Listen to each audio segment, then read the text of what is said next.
Auzubillahiminash-shaytanir-rajim. Bismillahir-rahmanir-rahim. Assalamu alaikum wa rahmatullahi wa barakatuh, everyone. My name is Muhammad Anan, and I'm foundation level student at Rehan School, Islamabad, Barakpur campus. So, viewers, today I'm going to talk with Maya on the simple topic of whatever. So, Maya, can you hear me? Loud and clear. All right, Maya. So, my first question from you. The question is, what does the word whatever mean in everyday language? In everyday, it's basically a linguistic shrug. It can mean anything from I don't really care to I'm totally over this conversation. Depending on the tone, it's either a casual, you pick the movie, or a subtle way of shutting someone down. All right, Maya. So, my It's a next. versatile.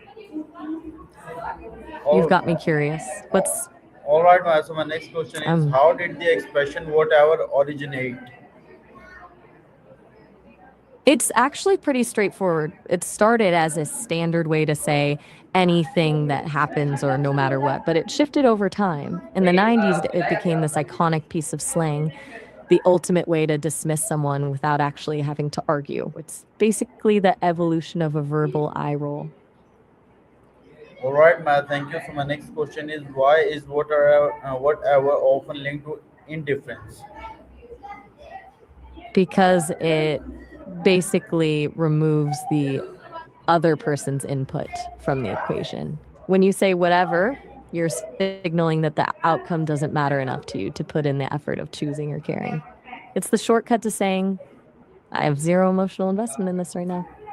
All right, Maya. So my next question is, when did whatever become popular in modern culture? It really hit its stride in the 90s. That's when it shifted from a regular phrase to that classic dismissive teenage attitude we all recognize now.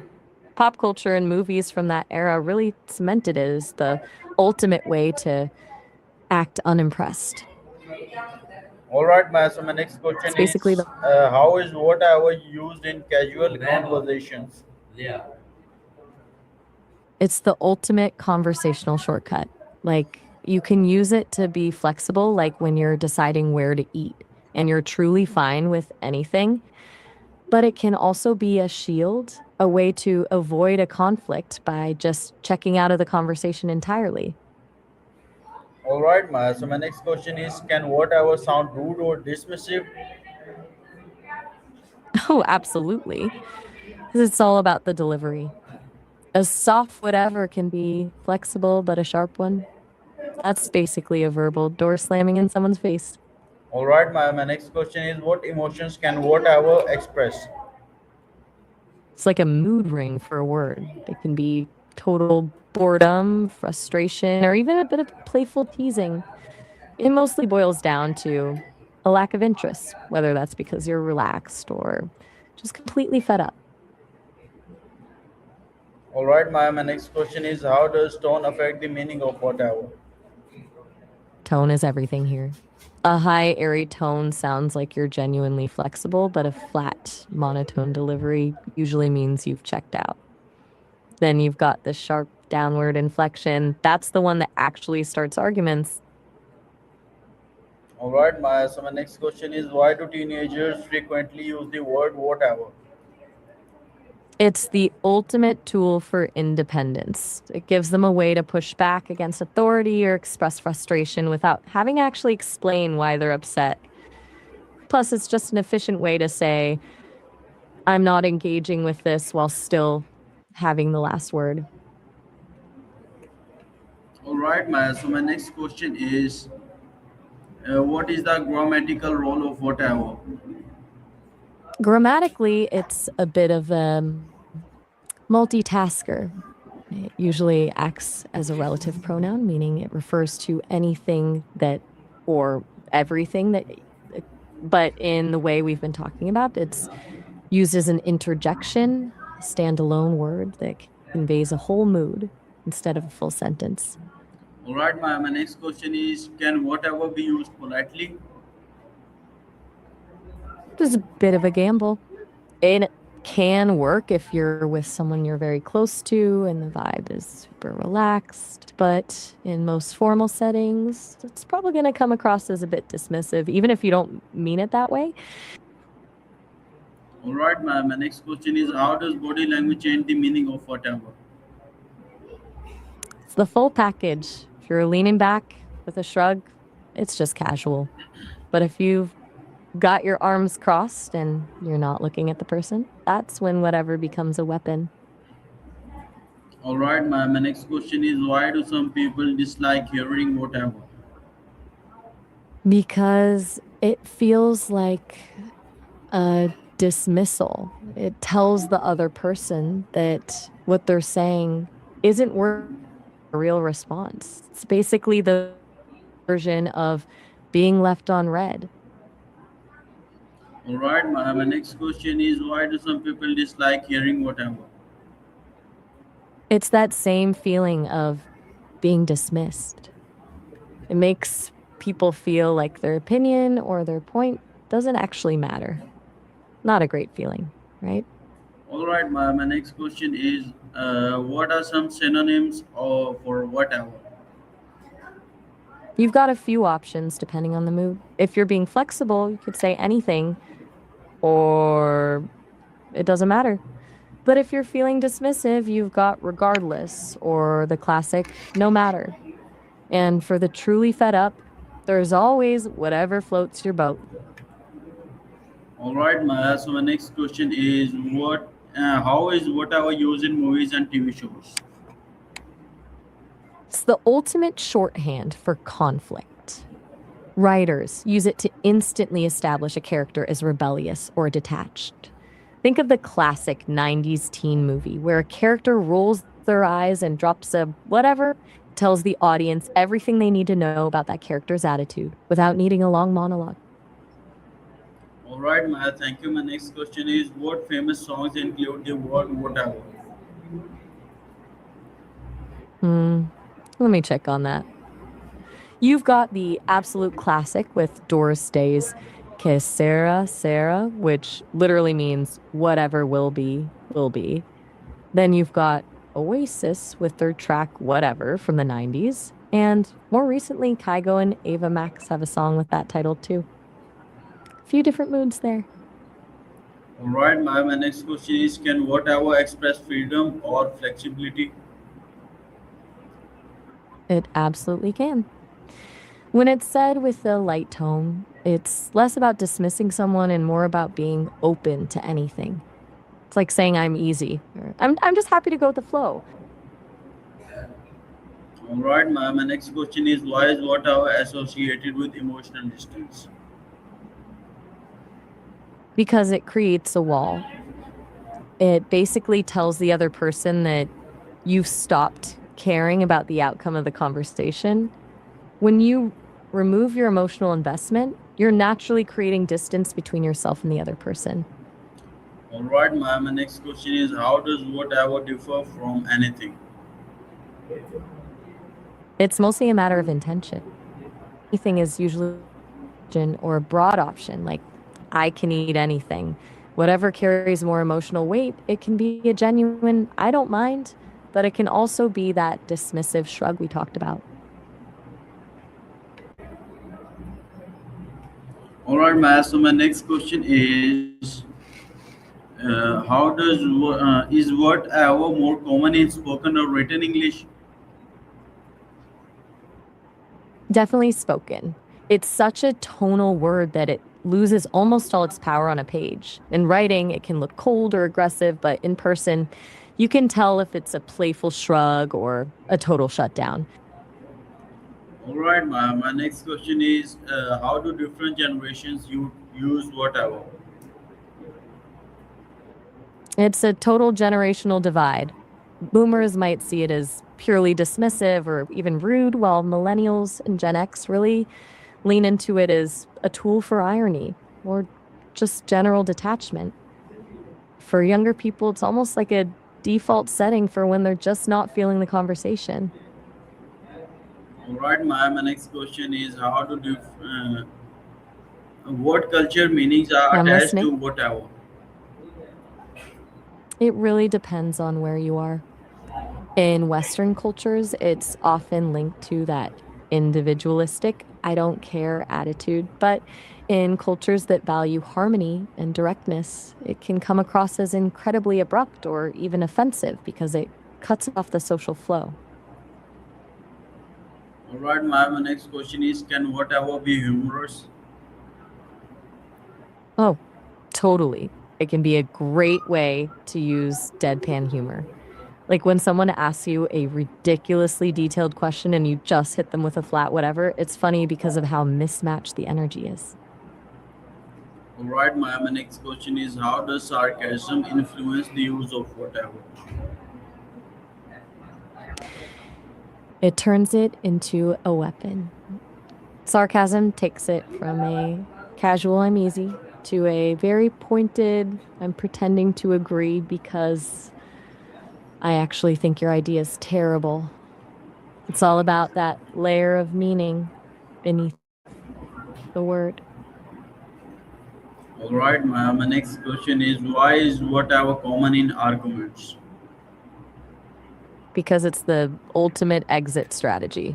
It lets you end a point without actually winning the argument, or just signals that you're done trying to convince the other person. It's a way to stop the noise without having to find the right words. All right, my next question is: what role does whatever play in modern slang?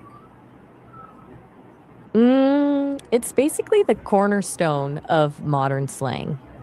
It gives people a way to express a whole range of complex emotions like boredom or frustration using just one word.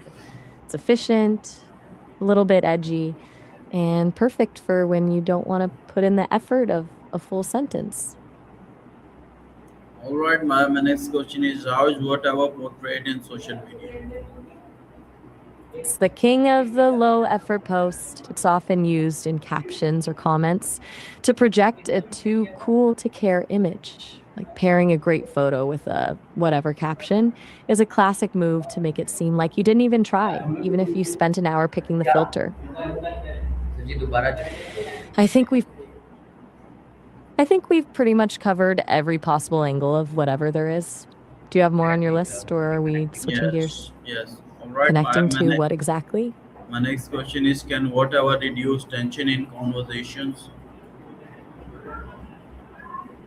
It can, but it's a high risk move. If you're both laughing and is used as a little joke, it can break the tension.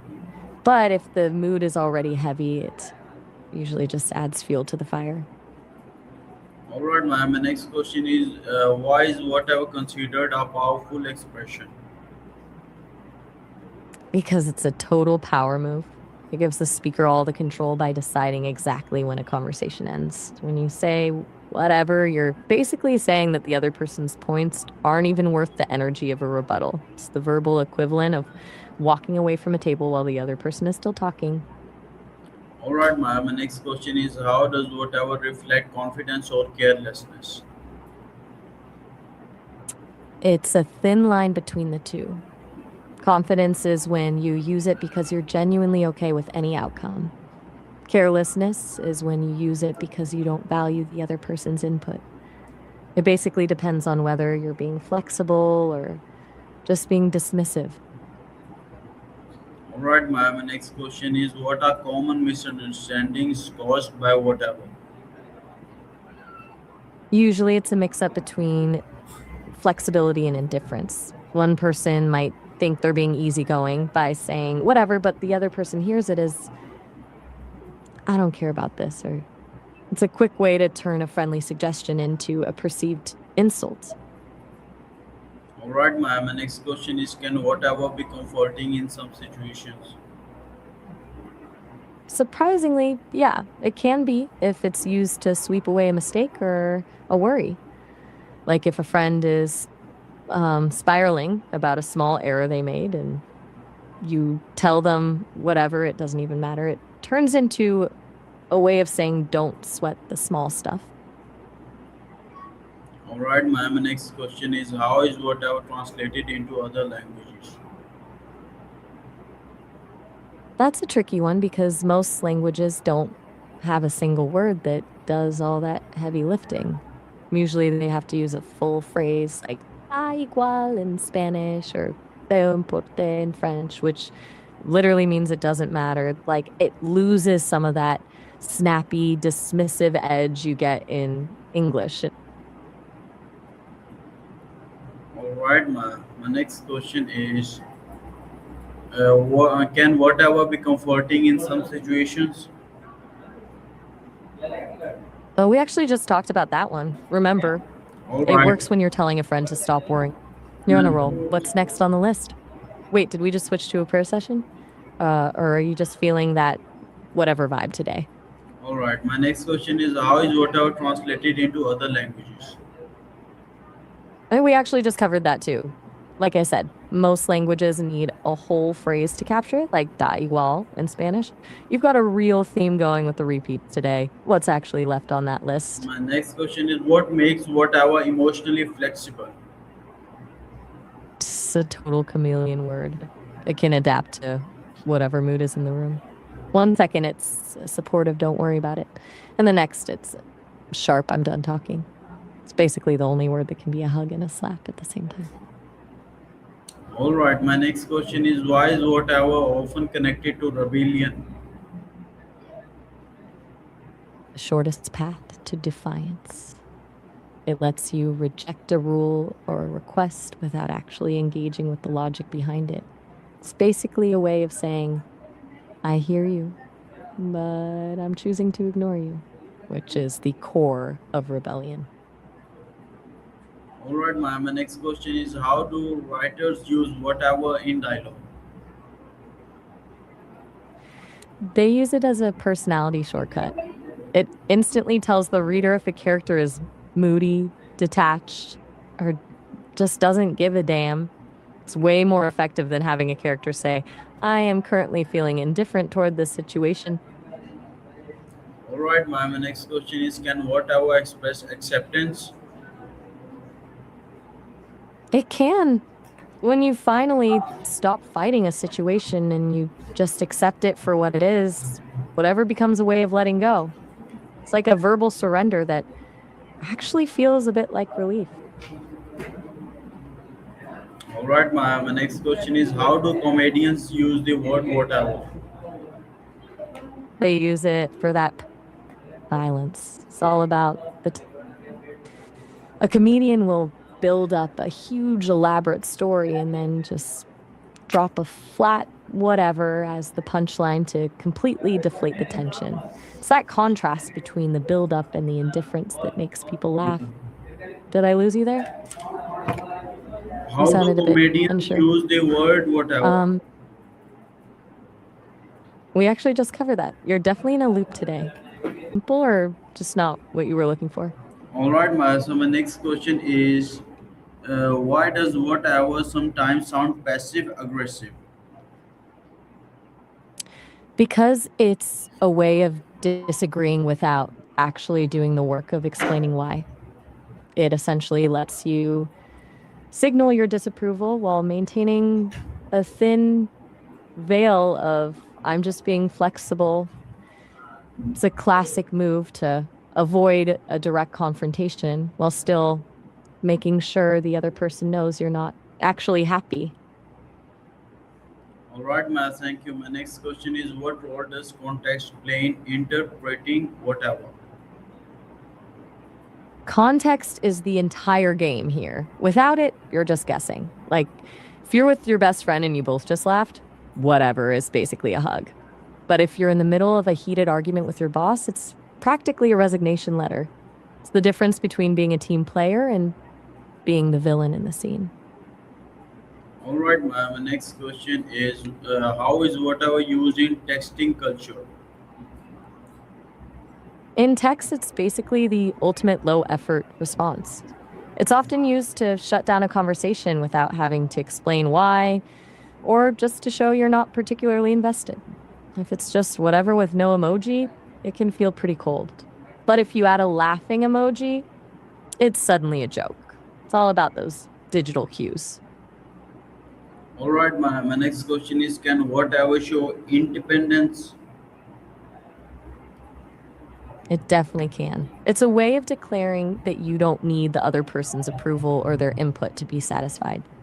Using it in that way is basically a verbal line in the sand, saying, I'm good on my own, regardless of what you think. All right, my next question is, why is whatever popular among younger audiences? Because it fits the mood of being a bit detached. It's that apathetic energy that resonates with younger people. It's a way to express frustration or boredom without having to put in the emotional effort of a full explanation. It's just a very efficient way to project a certain kind of cool, unimpressed vibe. All right, my thank you. My next question is, how has the internet changed the use of whatever? It's turned it into a global shorthand. Before, it was mostly a cultural thing in specific regions, but now, through memes and social media, whatever attitude is basically a universal language. It's evolved from a spoken word into a whole aesthetic of indifference that anyone with a screen can recognize. All right, my next question is, can whatever signal emotional exhaustion? Oh, absolutely. When you've fought the same battle a dozen times and you just don't have the energy to argue anymore, whatever's the white flag. It's not indifference then, it's just complete depletion. It's the sound of someone who has nothing left to give to the conversation. All right, my next question is, how do relationships get affected by the word whatever? It can be a real wedge if it's used too often. If one person constantly uses it to shut down conversations, the other person starts to feel like their thoughts and feelings aren't valued. It turns a small disagreement into a wall of silence. And over time, that can really erode trust and intimacy. All right, my next question is, what psychological meanings can whatever carry? Psychologically, it's often a defense mechanism. It's a way to protect yourself by pretending you don't care when you actually do. By distancing yourself emotionally, you avoid the risk of being vulnerable or getting hurt in a conversation. All right, my next question is, why do some people use whatever to avoid conflict? It's the path of least resistance. By just saying whatever, you can stop an argument before it even starts, or at least stop it from escalating. It's a way to opt out of the fight without actually resolving the issue, which keeps the peace in the short term, even if it leaves things unsettled. All right, my next question is, how does whatever appear in memes and online humor? It's basically the visual version of a shrug. You'll see it in those classic reaction images, maybe a picture of a cat looking bored or a character just staring blankly. It's used to capture that feeling of, I have no words for how ridiculous this is, or just to project a total lack of interest. It's a way to turn an emotion into a quick, shareable joke. All right, my next question is, can whatever express confidence in decision making? In a way, yeah. It's that kind of confidence where you're so secure in your choice that you don't feel the need to justify it to anyone. It's less I don't care and more I'm happy with this regardless of the noise. And All right, my next question is, how do parents react to children saying whatever? usually with a deep sigh and a lot of frustration. To a lot of I'm a bit lost. What exactly did you mean by that? My question is, how do parents react to children saying whatever? It's usually a battle of wills. Most parents see it as a direct challenge to their authority or just plain rudeness. It can turn a simple request into a full blown argument because the parent feels ignored while the kid feels like they've finally found a way to shut the conversation down. All right, so my next question is, what are examples of positive uses of whatever? Mm, you've got the don't sweat the small stuff angle we mentioned earlier, like when a friend is stressed about a tiny mistake and you use it to reassure them. or when you're genuinely easygoing about plans, so it just signals you're flexible. I actually, we're almost at our time limit for this session, so we'll have to wrap up. You can always call me back later to pick this up. All right, Maya. Thank you for giving me this information in detail. Bye bye. Take care. See you soon. You're very welcome. It was a blast diving into whatever with you. Take care, and I'll be here whenever. So, viewers, this was my A session with Maya. I hope you like it. We will meet again in the next video. Until then, Allah Hafiz. Pakistan Zindabad.